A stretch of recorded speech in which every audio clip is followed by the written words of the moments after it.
أعوذ بالله من الشيطان الرجيم. بسم الله الرحمن الرحيم. تبارك الذي بيده الملك وهو على كل شيء قدير. الذي خلق الموت والحياة ليبلوكم أيكم أحسن عملا وهو العزيز الغفور. الذي خلق 7 سماوات طباقا ما ترى في خلق الرحمن من تفاوت فارجع البصر هل ترى من فطور ثم ارجع البصر كرتين ينقلب إليك البصر خاسئا وهو حسير. ولقد زينا السماء الدنيا بمصابيح وجعلناها رجوما للشياطين وأعتدنا لهم عذاب السعير. وللذين كفروا بربهم عذاب جهنم وبئس المصير. إذا ألقوا فيها سمعوا لها شهيقا وهي تفور تكاد تميز من الغيظ كلما ألقي فيها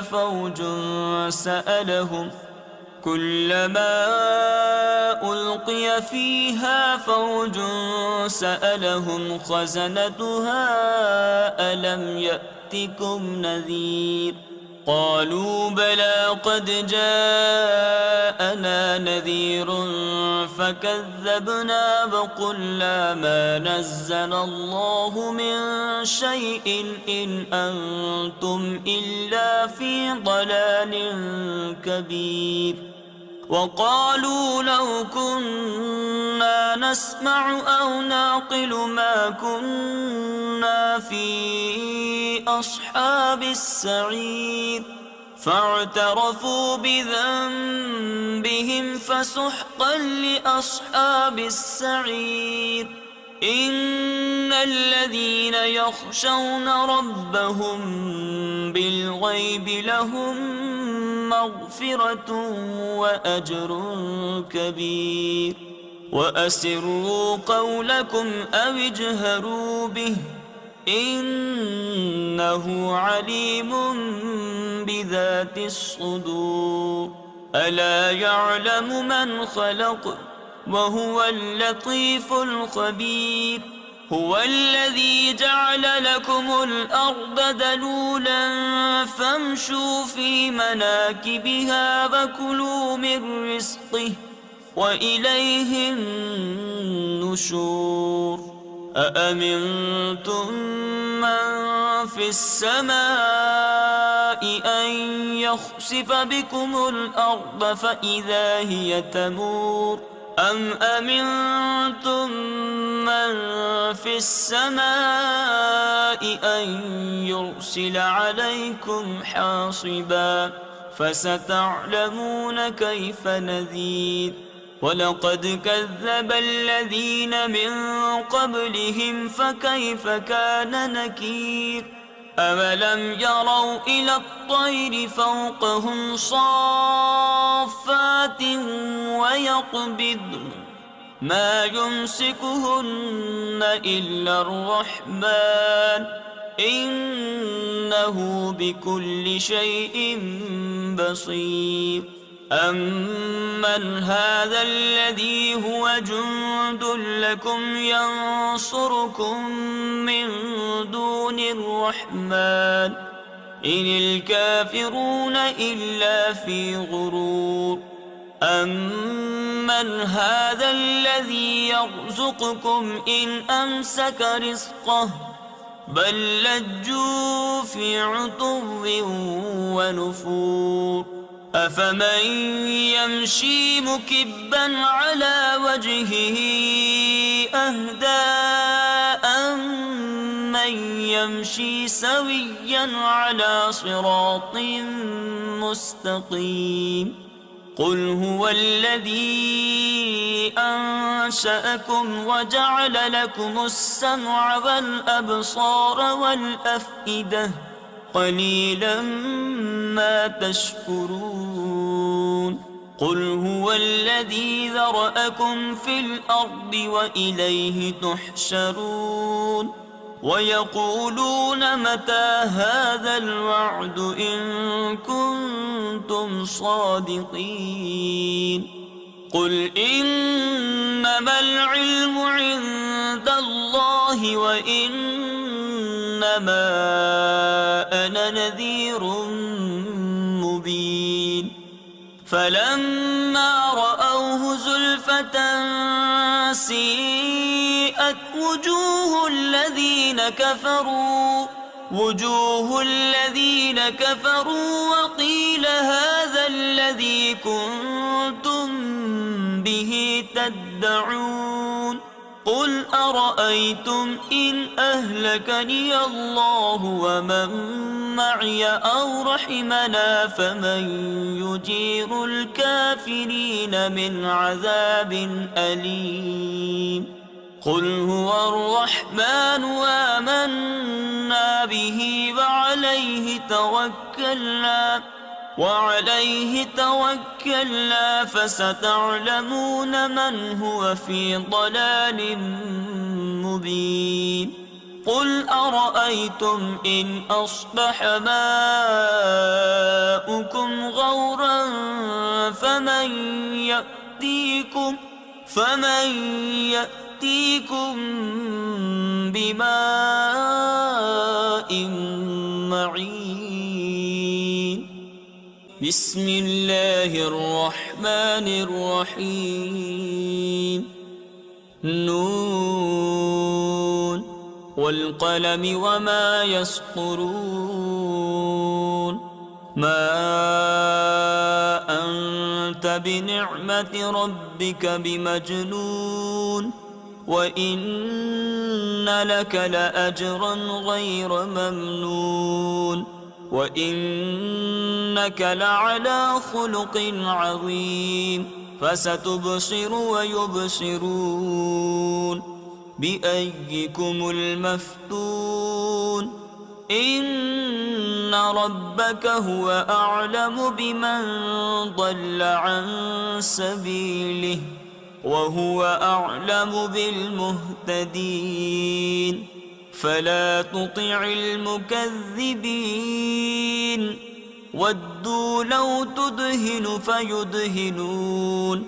ولا تطع كل حلاف مهين هماز مشاء بنميم مناع للخير معتد أثيم عتل بعد ذلك زنيم أن كان ذا مال وبنين إذا تتلى عليه آياتنا قال أساطير الأولين سنسمه على الخرطوم إنا بلوناهم كما بلونا أصحاب الجنة إذ أقسموا ليصرمنها مصبحين ولا يستثنون فطاف عليها طائف من ربك وهم نائمون فأصبحت كالصريم فتنادوا مصبحين أن اغدوا على حرثكم إن كنتم صارمين فانطلقوا وهم يتخافتون ألا يدخلنها اليوم عليكم مسكين وغدوا على حرد قادرين فلما رأوها قالوا إنا لضالون بل نحن محرومون قال أوسطهم ألم أقل لكم لولا تسبحون قالوا سبحان ربنا إنا كنا ظالمين فأقبل بعضهم على بعض يتلاومون قالوا يا ويلنا إنا كنا طاغين عسى ربنا أن يبدلنا خيرا منها إنا إلى ربنا راغبون كذلك العذاب ولعذاب الآخرة أكبر لو كانوا يعلمون إن للمتقين عند ربهم جنات النعيم أفنجعل المسلمين كالمجرمين ما لكم كيف تحكمون أم لكم كتاب فيه تدرسون إن لكم فيه لما تخيرون أم لكم أيمان علينا بالغة إلى يوم القيامة إن لكم لما تحكمون سلهم أيهم بذلك زعيم أم لهم شركاء فليأتوا بشركائهم إن كانوا صادقين يوم يكشف عن ساق ويدعون إلى السجود فلا يستطيعون خاشعة أبصارهم ترهقهم ذلة وقد كانوا يدعون إلى السجود وهم سالمون فذرني ومن يكذب بهذا الحديث سنستدرجهم من حيث لا يعلمون وأملي لهم إن كيدي متين أم تسألهم أجرا فهم من مغرم مثقلون أم عندهم الغيب فهم يكتبون فاصبر لحكم ربك ولا تكن كصاحب الحوت إذ نادى وهو مكظوم لولا أن تداركه نعمة من ربه لنبذ بالعراء وهو مغموم فاجتباه ربه فجعله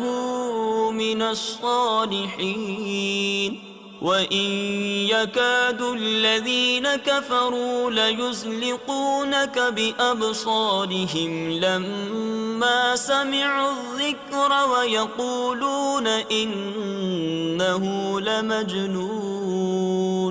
وما هو إلا ذكر للعالمين بسم الله الرحمن الرحيم الحاقة ما الحاقة وما أدراك ما الحاقة كذبت ثمود وعاد بالقارعة فأما ثمود فأهلكوا بالطاغية وأما عاد فأهلكوا بريح صرصر عاتية سخرها عليهم 7 ليال و8 أيام حسوما فترى القوم فيها سرعا كأنهم أعجاز نخل خاوية فهل ترى لهم من باقية وجاء فرعون ومن قبله والمؤتفكات بالخاطئة فعصوا رسول ربهم فأخذهم أخذة رابية إنا لما طغى الماء حملناكم في الجارية لنجعلها لكم تذكرة وتعيها أذن واعية فإذا نفخ في الصور نفخة واحدة وحملت الأرض والجبال فدكتا دكة واحدة فيومئذ وقعت الواقعة وانشقت السماء فهي يومئذ واهية والملك على أرجائها ويحمل عرش ربك فوقهم يومئذ 8 يومئذ تعرضون لا تخفى منكم خافية فأما من أوتي كتابه بيمينه فيقول هاؤم اقرءوا كتابيه إني ظننت أني ملاق حسابيه فهو في عيشة راضية في جنة عالية قطوفها دانية كلوا واشربوا هنيئا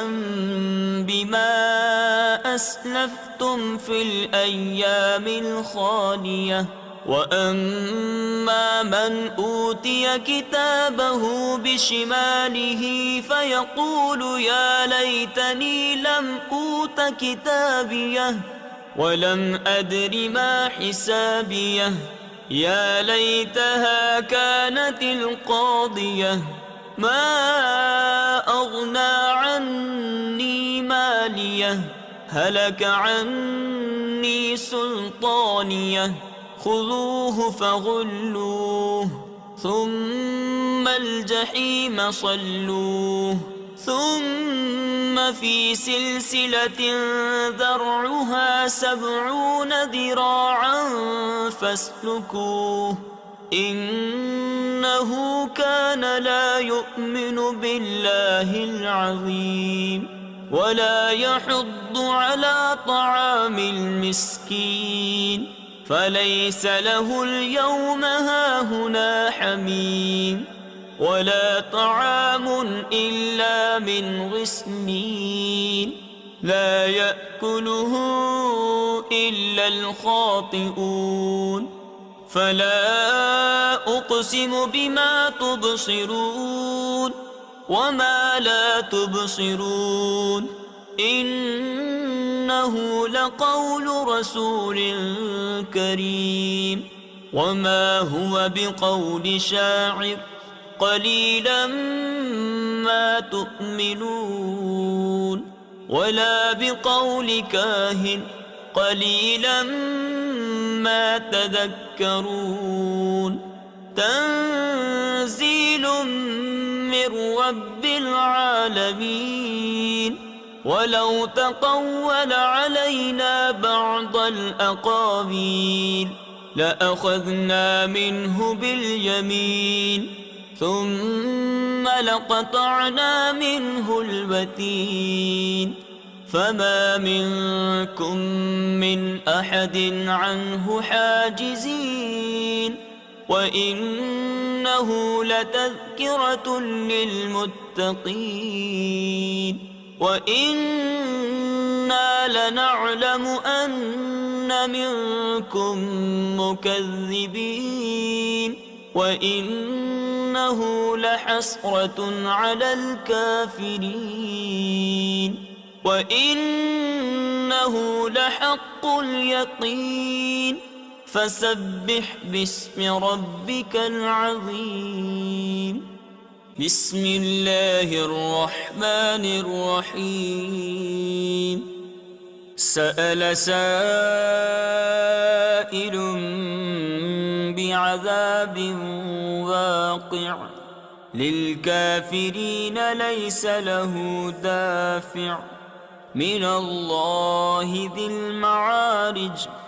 تعرج الملائكة والروح إليه في يوم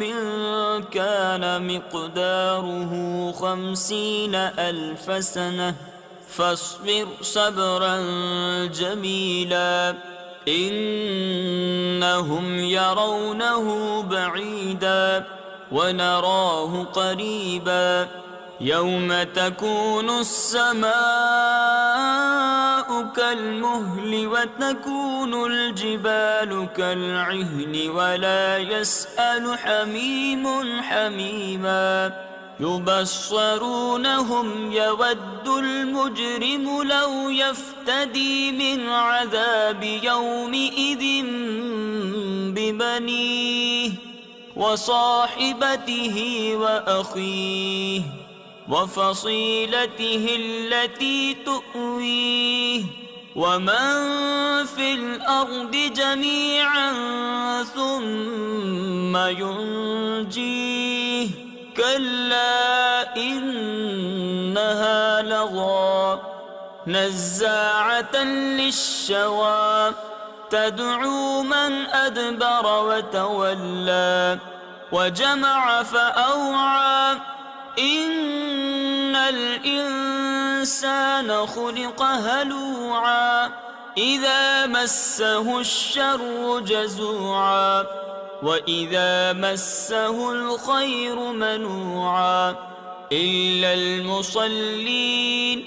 الذين هم على صلاتهم دائمون والذين في أموالهم حق معلوم للسائل والمحروم والذين يصدقون بيوم الدين والذين هم من عذاب ربهم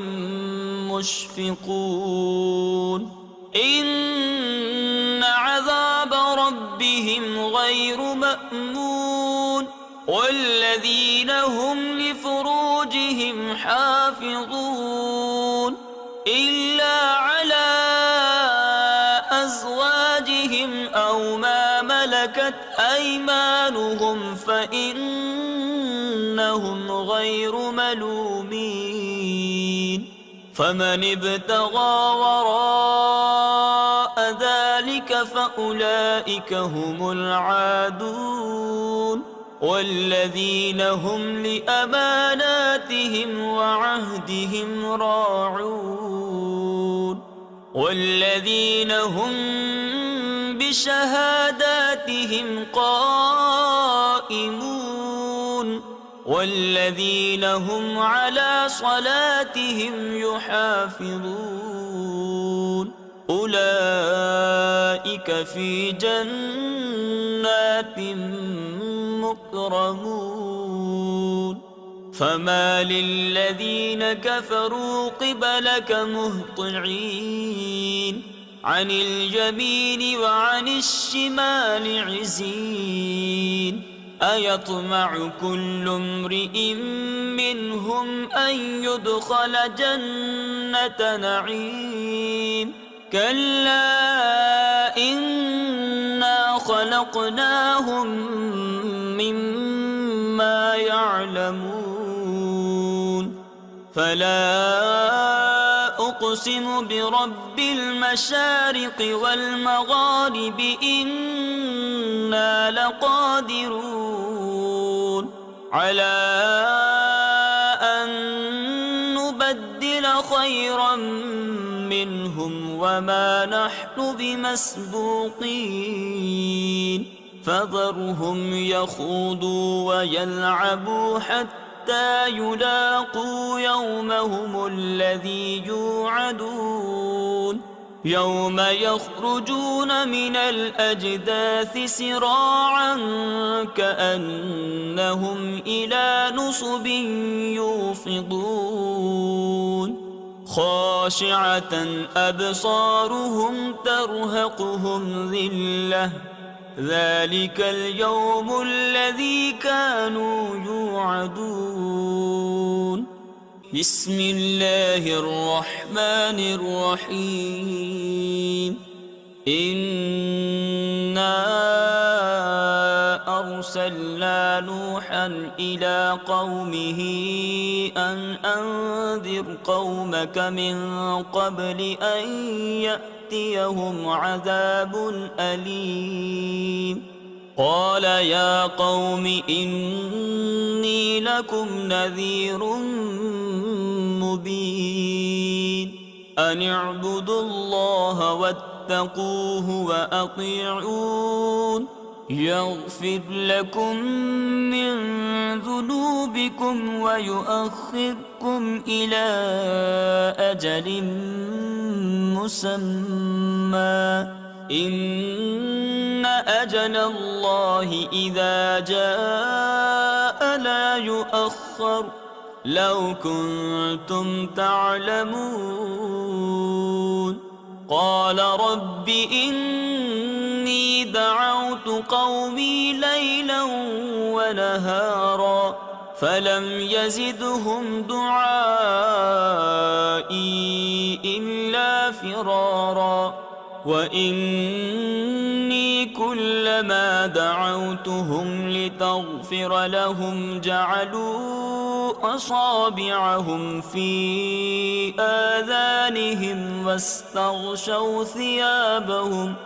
واستغشوا ثيابهم وأصروا واستكبروا استكبارا ثم إني دعوتهم جهارا ثم إني أعلنت لهم وأسررت لهم إسرارا فقلت استغفروا ربكم إنه كان غفارا يرسل السماء عليكم مدرارا ويمددكم بأموال وبنين ويجعل لكم جنات ويجعل لكم أنهارا ما لكم لا ترجون لله وقارا وقد خلقكم أطوارا ألم تروا كيف خلق الله 7 سماوات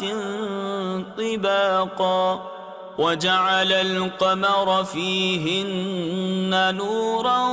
وجعل الشمس سراجا والله أنبتكم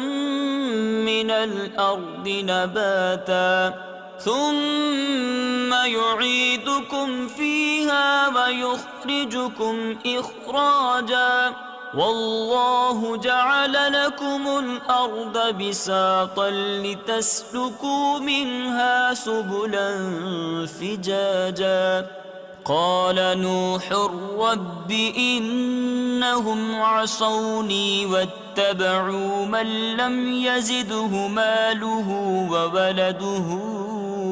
إلا خسارا ومكروا مكرا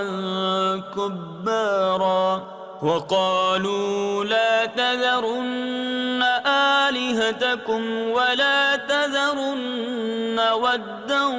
ولا سواعا ولا يغوث ويعوق ونسرا وقد أضلوا كثيرا ولا تزد الظالمين إلا ضلالا مما خطيئاتهم أغرقوا فأدخلوا نارا فلم يجدوا لهم من دون الله أنصارا وقال نوح رب لا تذر على الأرض من الكافرين ديارا إنك إن تذرهم يضلوا عبادك ولا يلدوا إلا فاجرا كفارا رب اغفر لي ولوالدي ولمن دخل بيتي مؤمنا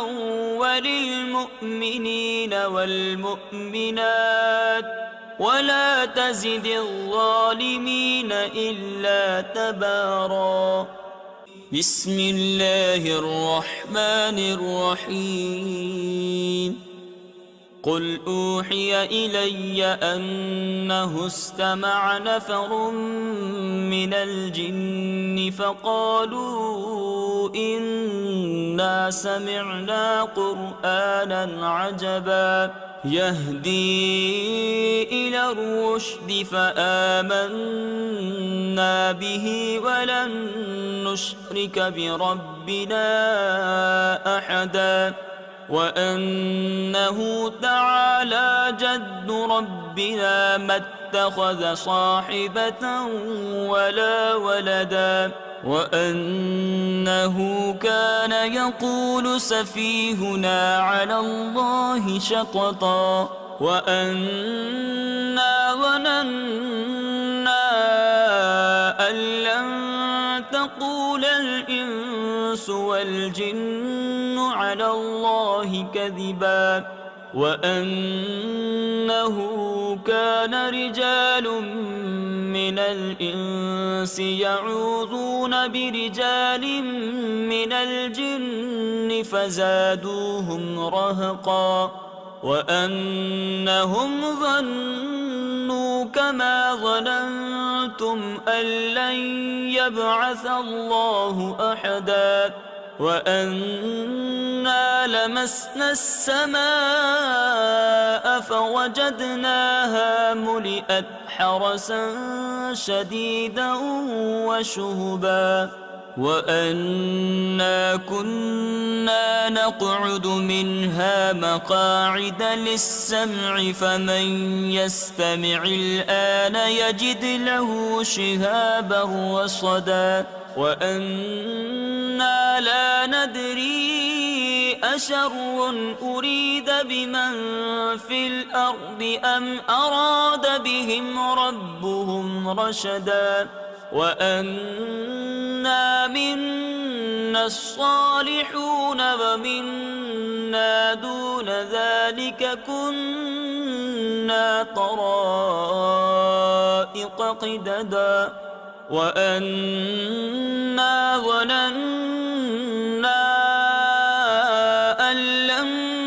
نعجز الله في الأرض ولن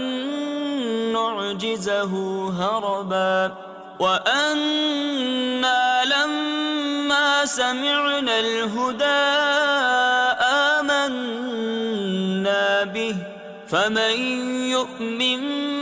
بربه فلا يخاف بخسا ولا رهقا وأنا منا المسلمون ومنا القاسطون فمن أسلم فأولئك تحروا رشدا وأما القاسطون فكانوا لجهنم حطبا وأن لم استقاموا على الطريقة لأسقيناهم ماء غدقا لنفتنهم فيه ومن يعرض عن ذكر ربه يسلكه عذابا صعدا وأن المساجد لله فلا تدعوا مع الله أحدا وأنه لما قام عبد الله يدعوه كادوا يكونون عليه لبدا قل إنما أدعو ربي ولا أشرك به أحدا قل إني لا أملك لكم ضرا ولا رشدا قل إني لن يجيرني من الله أحد ولن أجد من دونه ملتحدا إلا بلاغا من الله ورسالاته ومن يعص الله ورسوله فإن له نار جهنم خالدين فيها أبدا حتى إذا رأوا ما يوعدون فسيعلمون من أضعف ناصرا وأقل عددا قل إن أدري أقريب ما توعدون أم يجعل له ربي أمدا عالم الغيب فلا يظهر على غيبه أحدا إلا من ارتضى من رسول فإنه يسلك من بين يديه ومن خلفه رصدا ليعلم أن قد أبلغوا رسالات ربهم وأحاط بما لديهم وأحصى كل شيء عددا بسم الله الرحمن الرحيم يا أيها المزمل قم الليل إلا قليلا نصفه أو انقص منه قليلا أو زد عليه ورتل القرآن ترتيلا إنا سنلقي عليك قولا ثقيلا إن ناشئة الليل هي أشد وطئا وأقوم قيلا إن لك في النهار سبحا طويلا واذكر اسم ربك وتبتل إليه تبتيلا رب المشرق والمغرب لا إله إلا هو فاتخذه وكيلا واصبر على ما يقولون واهجرهم هجرا جميلا وذرني والمكذبين أولي النعمة ومهلهم قليلا إن لدينا أنكالا وجحيما وطعاما ذا غصة وعذابا أليما يوم ترجف الأرض والجبال وكانت الجبال كثيبا مهيلا إنا أرسلنا إليكم رسولا شاهدا عليكم كما أرسلنا إلى فرعون رسولا فعصى فرعون الرسول فأخذناه أخذا وبيلا فكيف تتقون إن كفرتم يوما يجعل البلدان شيبا السماء منفطر به كان وعده مفعولا إن هذه تذكرة فمن شاء اتخذ إلى ربه سبيلا إن ربك يعلم أنك تقوم أدنى من ثلثي الليل ونصفه وثلثه وطائفة من الذين معك والله يقدر الليل والنهار علم أن لن تحصوه فتاب عليكم فاقرؤوا ما تيسر من القرآن علم أن سيكون منكم مرضى وآخرون يضربون في الأرض يبتغون من فضل الله وآخرون يقاتلون في سبيل الله فاقرؤوا ما تيسر منه وأقيموا الصلاة وآتوا الزكاة وأقرضوا الله قرضا حسنا وما تقدموا لأنفسكم من خير تجدوه عند الله هو خيرا وأعظم أجرا واستغفروا الله إن الله غفور رحيم بسم الله الرحمن الرحيم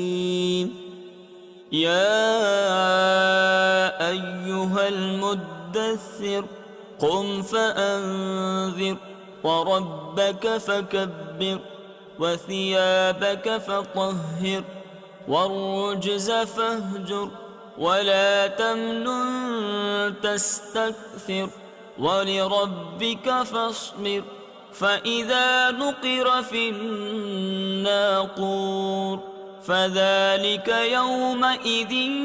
يوم عسير على الكافرين غير يسير ذرني ومن خلقت وحيدا وجعلت له مالا ممدودا وبنين شهودا ومهدت له تمهيدا ثم يطمع أن أزيد كلا إنه كان لآياتنا عنيدا سأرهقه صعودا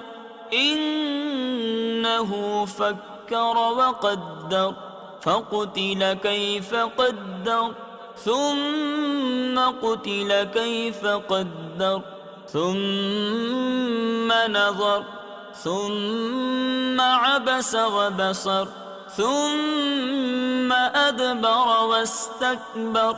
فقال إن هذا إلا سحر يؤثر إن هذا إلا قول البشر سأصليه سقر وما أدراك ما سقر لا تبقي ولا تذر لواحة للبشر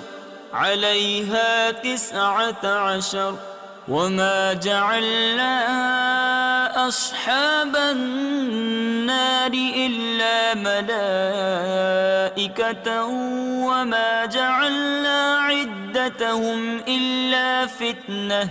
إلا فتنة للذين كفروا ليستيقن الذين أوتوا الكتاب ويزداد الذين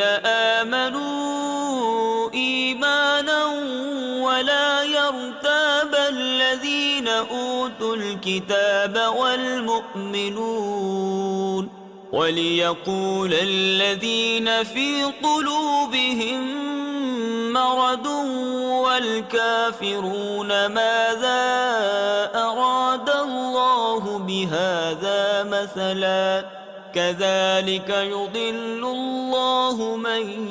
يشاء ويهدي من يشاء وما يعلم جنود ربك إلا هو وما هي إلا ذكرى للبشر كلا والقمر والليل إذ أدبر والصبح إذا أسفر إنها لإحدى الكبر نذيرا للبشر لمن شاء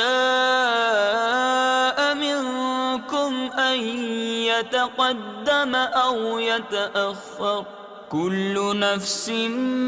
بما كسبت رهينة إلا أصحاب اليمين في جنات يتساءلون عن المجرمين ما سلككم في سقر قالوا لم نك من المصلين ولم نك نطعم المسكين وكنا نخوض مع الخائضين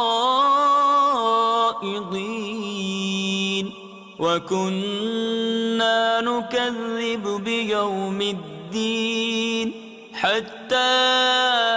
أتانا اليقين فما تنفعهم شفاعة الشافعين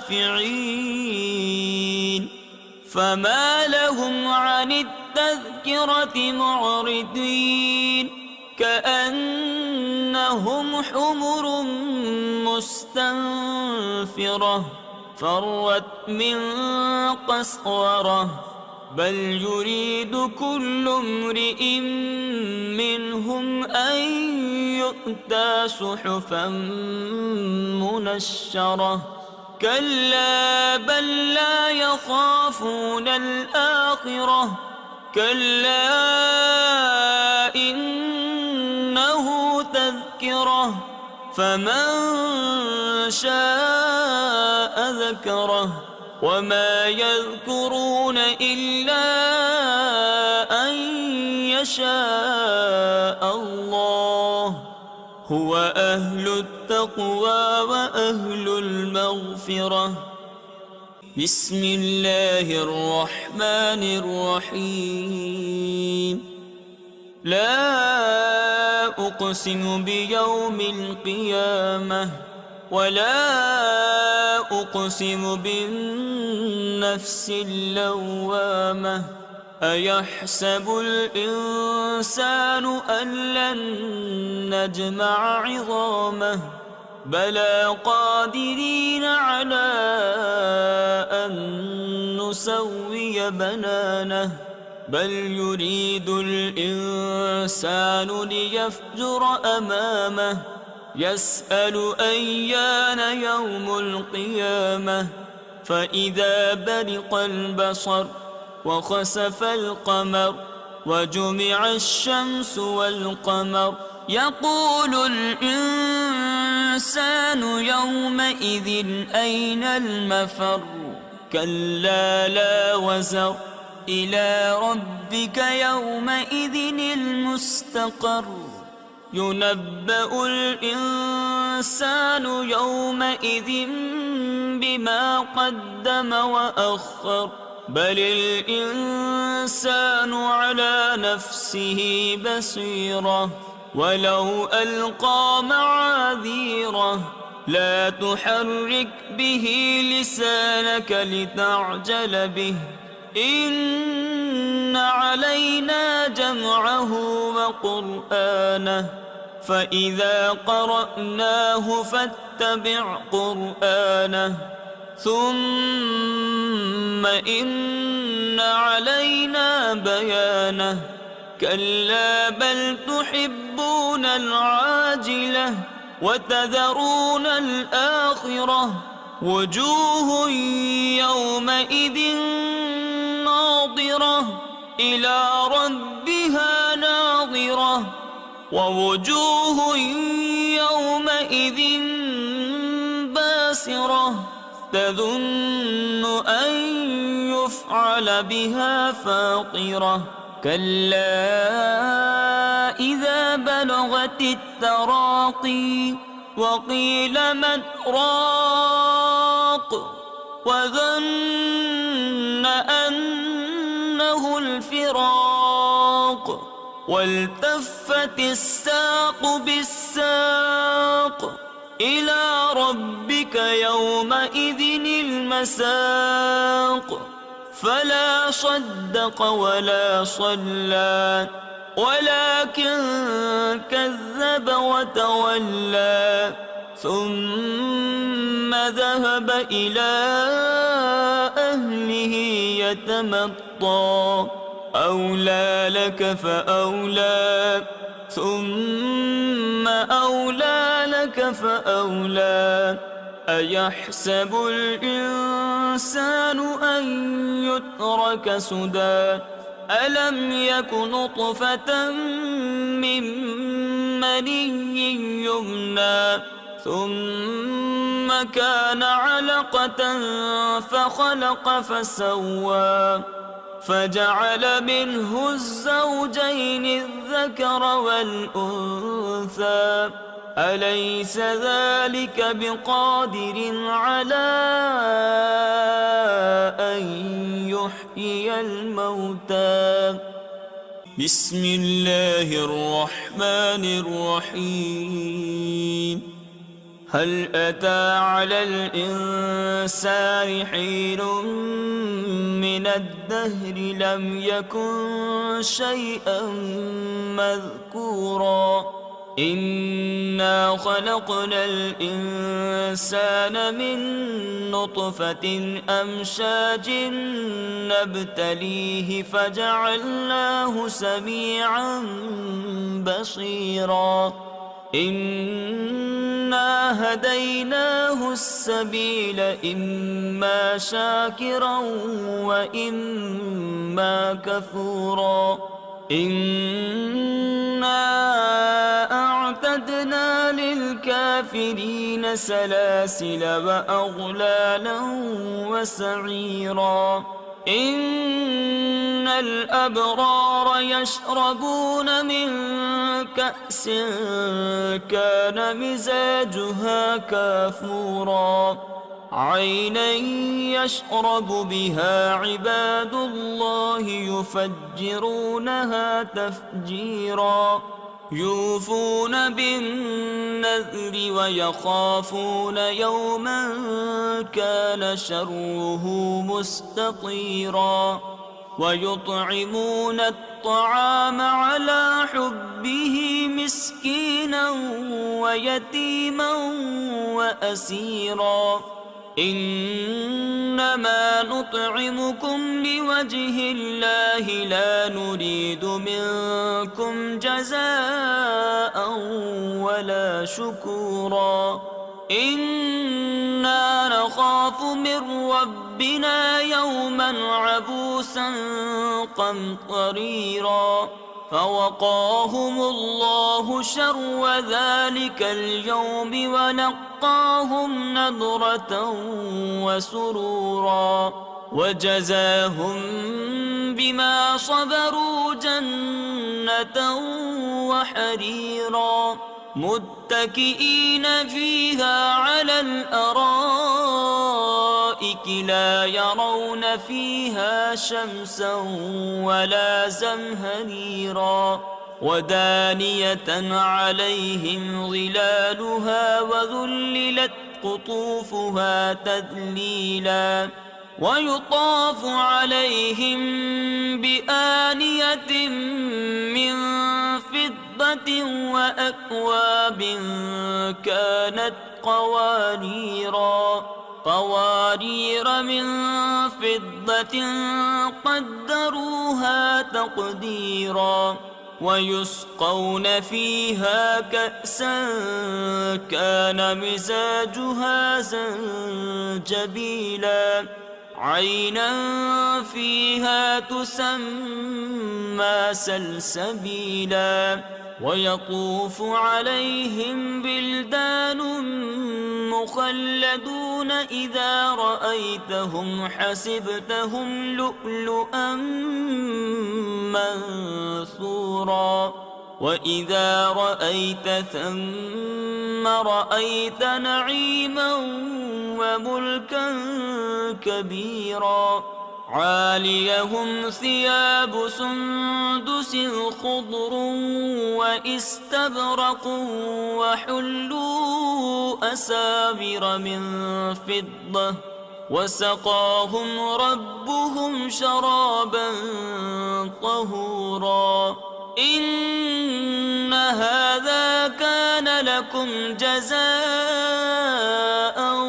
وكان سعيكم مشكورا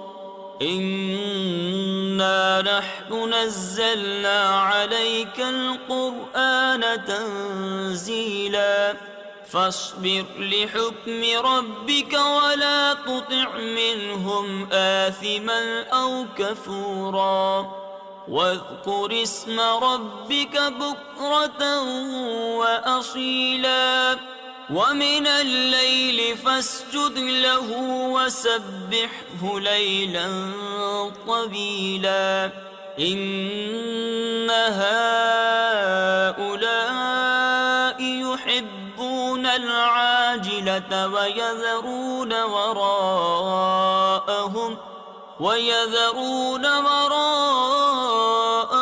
يوما ثقيلا نحن خلقناهم وشددنا أسرهم وإذا شئنا بدلنا أمثالهم تبديلا إن هذه تذكرة فمن شاء اتخذ إلى ربه سبيلا وما تشاءون إلا أن يشاء الله إن الله كان عليما حكيما يدخل من يشاء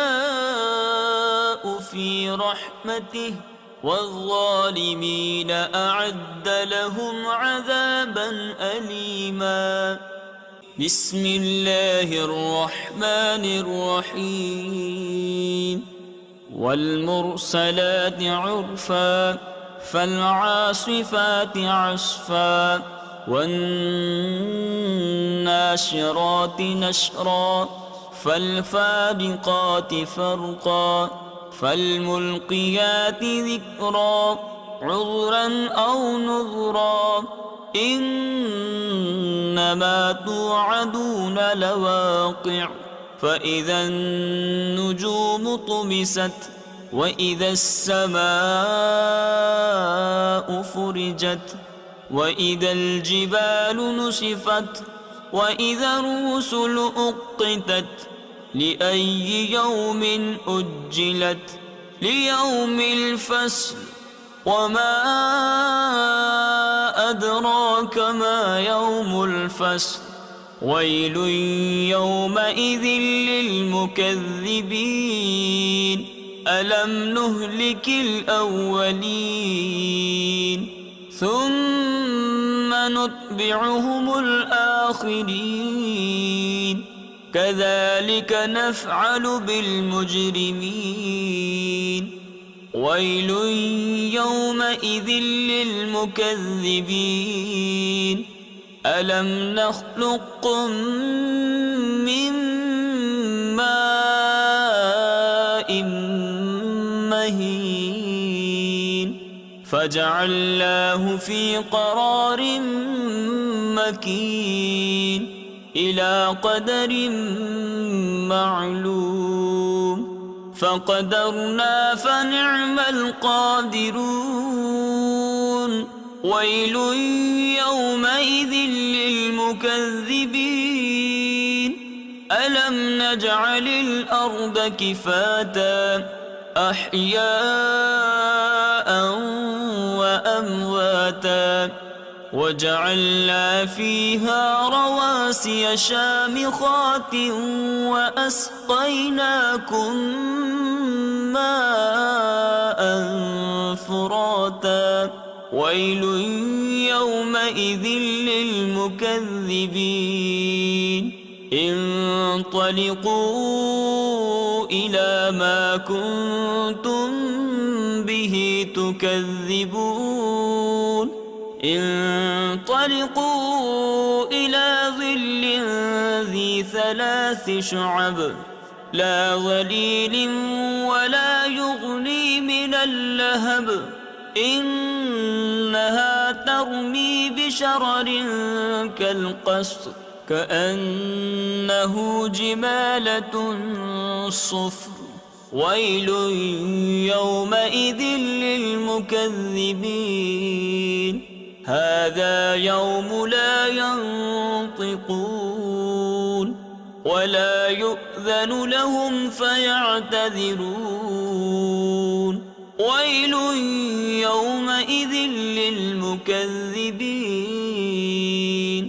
هذا يوم الفصل جمعناكم والأولين فإن كان لكم كيد فكيدون ويل يومئذ للمكذبين إن المتقين في ظلال وعيون وفواكه مما يشتهون كلوا واشربوا هنيئا بما كنتم تعملون إنا كذلك نجزي المحسنين ويل يومئذ للمكذبين كلوا وتمتعوا قليلا إنكم مجرمون ويل يومئذ للمكذبين وإذا قيل لهم اركعوا لا يركعون ويل يومئذ للمكذبين فبأي حديث بعده يؤمنون